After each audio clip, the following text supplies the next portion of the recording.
It's great to welcome back to the program after a much too long hiatus, the senior senator from Massachusetts, Elizabeth Warren.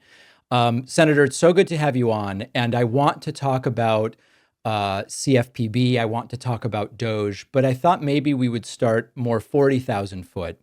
I saw this video a few days ago of you being accosted by a so-called citizen journalist of sorts. And it led me to want to ask you, is there something palpably different right now about what your opposition party has become in terms of being either emboldened or more aggressive or disinhibited by the return of President Donald Trump, as evidenced maybe by that episode that I saw you involved in? No, I think of it this way.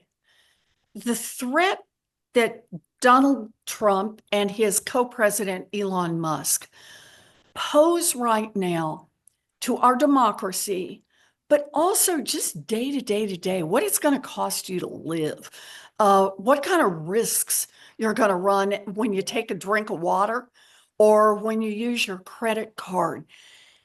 Those risks are growing fast, they're real, and it's starting to feel to me like this really intense all hands on deck. And that the Musk running buddies are out there and they are determined no matter what, they're going to get theirs in, they're going to make it happen. And that the rest of us are saying, whoa, we better get in this fight and start pushing back on this. Along those lines, some of my audience was a little bit disheartened with Congressman Hakeem Jeffries sort of saying, listen, we being Democrats, we don't control anything right now. We don't have the White House, we don't have the Senate, we don't have the House. And some in my audience said, that sounds kind of defeatist. What is your sense of, given that for at least the next couple of years, Democrats don't control the White House, House, or Senate, what are the mechanisms that exist through which change can be achieved or at least destruction can maybe be resisted? So that is a great question. Here's how I think of it as at this moment. One is Congress, and we still have a lot of tools in our toolbox. Look, do we have as many tools as I want? Hell no. I want a Hmm. whole lot more tools. But that doesn't mean we have no tools, and it doesn't mean we curl up into a little ball and do nothing.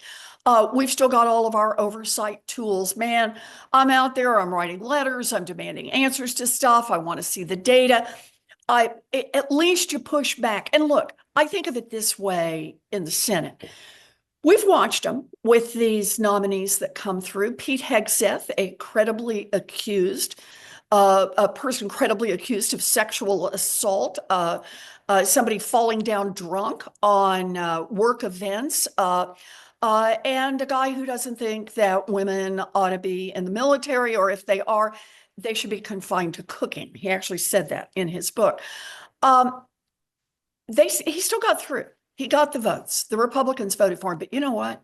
They didn't get it for free.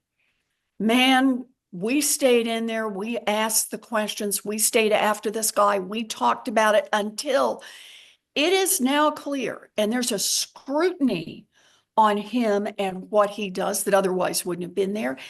And the Republicans have to own whatever comes next from this guy. It's no more free passes in this system. So I think that's part of what's going on. Next week, I'm going to be doing a spotlight hearing to come in about the CFPB. So you use the things you've got available. Second thing I want to point out, we have the courts and we are in the courts and we want to see that. Trump, Musk have shown just an astonishing willingness just to violate the law. I mean, just say, who cares? Just move right in, not even learn what the law is before they mow into something. So there's going to be a lot back and forth in the courts. And the third part, the third leg on the stool here is you and everybody who listens to this podcast and everybody out around the country. Remember that when Donald Trump was first elected, the largest march in the history of the world occurred. Remember the Women's March? Yes. We got out there, we held up our signs, we talked about what we're going to do as a resistance. We need people in this as well. This is not oh, this is your problem. This is all of our problems. And so I see this as a moment when if I had to order my jobs, the number one is to say, understand the urgency of this, understand how much these folks are breaking and taking, and pull as many people as I can into that fight. And sometimes that means my fellow senators. And sometimes it just means somebody out there in Enid, Oklahoma, who says, I've had enough and I'm willing to get into this fight. And that's what it's going to take. You describe it as to hold the line. It's to make sure that people understand what they are doing and make it clear that this is not what the United States wants. This is not what Americans want. This is not what hardworking families want. We make that push hard enough, I think we can make a real difference between now and the next election, and then a really big difference when we hit 2026. You mentioned Pete Hegseth, who was subjected to questions and congressional approval. Elon Musk was not. I Yeah. want to talk about that now. Big picture question. Trump golfing the last 3 days, Elon Musk babysitting him on Fox News alongside Sean Hannity, Trump's hunched over, looking dejected in the Oval Office as Elon Musk and his son do all sorts of different things as Trump kind of looks on. Who's in charge right now of the federal government, in your view? Well, let's just look at the facts. Where is the real action coming from? It's coming from Elon Musk. I'm trying to be deferential to Donald Trump by calling Elon Musk co-president, but Elon Musk is the one out there saying, we're going after this agency, we're doing that. He is the one describing the overall strategy that this administration is now executing. And he is also the enforcer at the same time, saying to Republicans who are looking left, looking right, and saying, wow, this isn't somebody I want to have to support. This is not a policy I want to have to support. And Elon Musk saying, in effect, you supported her, I'm putting $100 million against you in a primary when you're up for elections. So, he's the guy who's coming up with the policies. He's the guy who's executing on the policies. And he's the guy who's the enforcer to make sure that the Republicans go along with the policy. So you tell me who's in charge. Well, you were instrumental in creating the Consumer Financial Protection Bureau. This has become a target of Doge slash Musk slash the 21-year-olds who have been given the keys to a lot of this stuff. We're starting to hear about tens of millions of dead people receiving Social Security payments, which is very much not true. Maybe at its peak, it was 12 or 15,000. It seems to get corrected very, very quickly. All of these initiatives, for lack of a better term, seem to point towards reducing protections and safety nets for the average person. Mhm. Why do you believe that this is interesting to Elon Musk in this sense? Is it about his business interests? Is it about doing personal favors? Is it what drives this as being the focus? So yes and yes. Let's do, first of all, Elon Musk's own business. Remember, Elon buys Twitter, renames it X, hemorrhages money, Yep. and then decides he has a better business plan, and that is X money. So he not only wants to have all your social media information and be able to monetize that, he actually wants to have all your financial information as well and be a platform for everything financial. So he has this idea, says he's going to launch it. He has one speed bump in the way, and that's the CFPB. And the speed bump is not that they'll say you can't launch, you can't do this. It's you got to follow the law. You Mm. can't cheat people. You can't lie to them. You can't trick them on certain financial products. You have to tell them kind of what you're doing. And you can't suck up their personal financial information and then sell it to whoever you want to sell it to or use it however you want to use it. Those are the same rules that apply to everybody in the financial space, including a financial platform like Elon wants to launch. So what has Elon done? He said, Doge, we're just getting started here. And first, we want to take out foreign aid, explain what he's doing there. And then the next thing he wants to do is shut down the CFPB. How does that save money for any Americans? Remember, Donald Trump, day one, I will lower costs for American families starting on day one, said he would do it immediately. The CFPB has returned more than $21 billion directly to people who got cheated. Right. It finds the scams and makes them reverse it. That is its only job. It lowers costs for American families. But Elon Musk, by sidelining the CFPB, now, boy, it looks like smooth sailing for him to launch his financial website, his financial platform, and do as much cheating, lying, and scamming as he wants to do. It's just really stunning to watch. This is a little like a bank robber saying, wait, just before I go in, what I want to do is I just want to fire all the cops and let's get the cops out of here. Now I'm ready to go into the bank. And all I can say is, sure fits the facts. That's where you've given us a sense kind of what we're up against. Mm-hmm. Let me tell you what my concerns are beyond just what they are doing, right? I mean, we've seen egg prices go up 30% since Donald Trump was sworn in. What's happening with aviation, with another incident now, is concerning many people as the FAA is being gutted, the CFPB, everything you've said.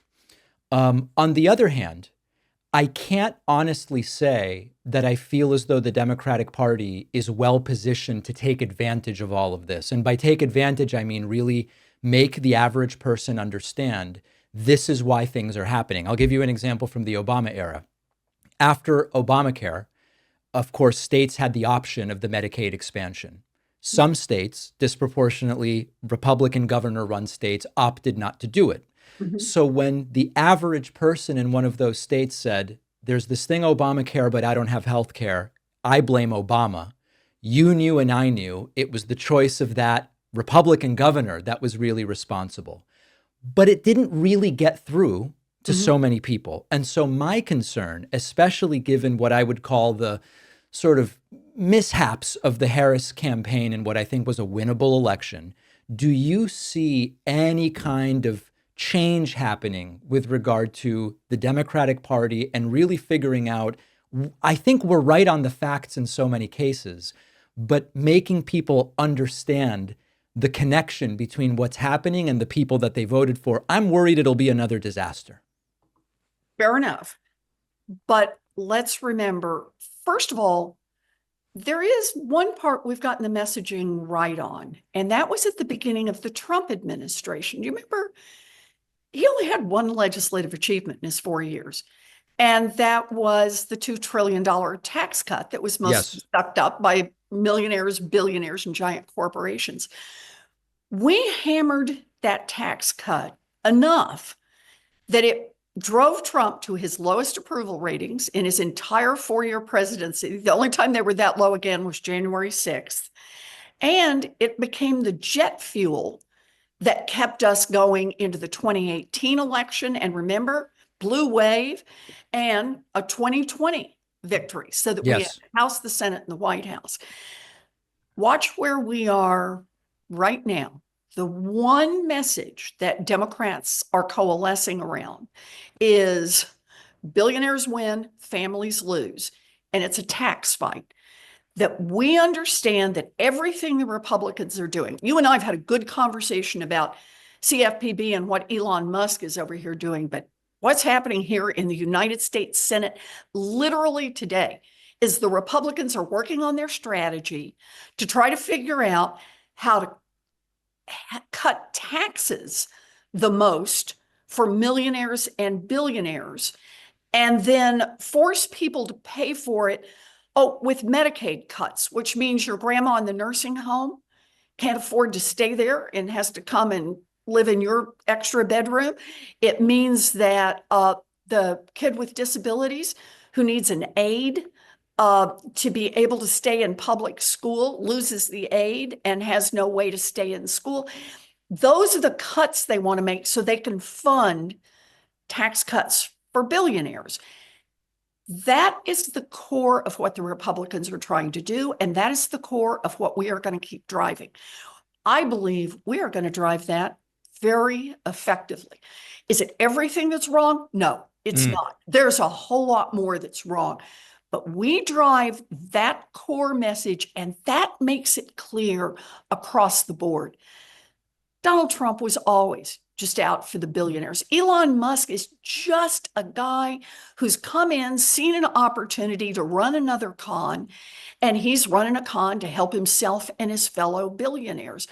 I think we can drive that message, but I'm going to go back to the central point here, David. Nobody drives a message by themselves.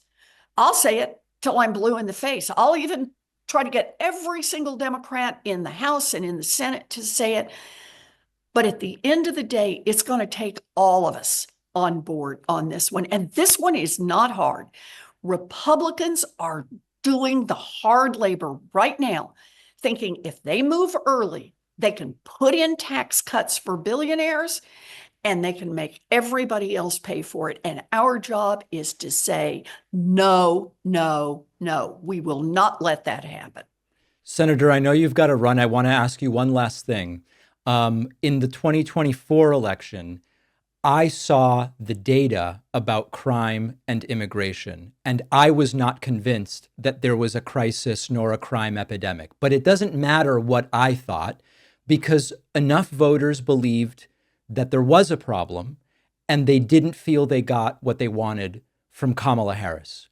What is your thought as to how Democrats can, on the one hand, stick to the facts, but on the other hand, not appear to be brushing off issues that, for whatever reason, many voters decided did matter, and they didn't hear a message that they liked? You know, I I think part of it, I understand we talk about message and why, but at the end of the day, I think we have to be better at listening to people and hearing how they describe their own lives. Right. Um, why we're in this fight is just to try to put government on their side. And sometimes we may not get the words right, but the intent is right. And it's not to come in and tell people what they should want or argue with people that they're doing better than they think they are. It's really to say, in a democracy, you have a right to come to your elected representatives and say, here are my worries. How do we work together to, to deal with those? How do we work together so that everybody has an opportunity to build some security in this country, a chance to buy a home, a chance to have a partner, a chance to build something yourself, and that government should be there to help us make sure the playing field is level, to make sure we make the investments in things nobody can build alone, like roads or bridges or public education. But the government is us in that sense. And so I think of this as a time when we need to remind each other about our fight from the heart.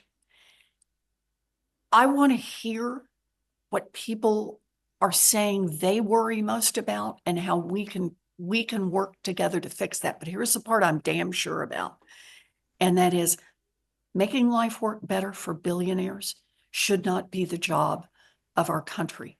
Making it work better for hardworking families just trying to build a future, that should be our job. Help us get the details right, but I'm sure about the central part. Republicans are on one side, and on that, Democrats are on the other.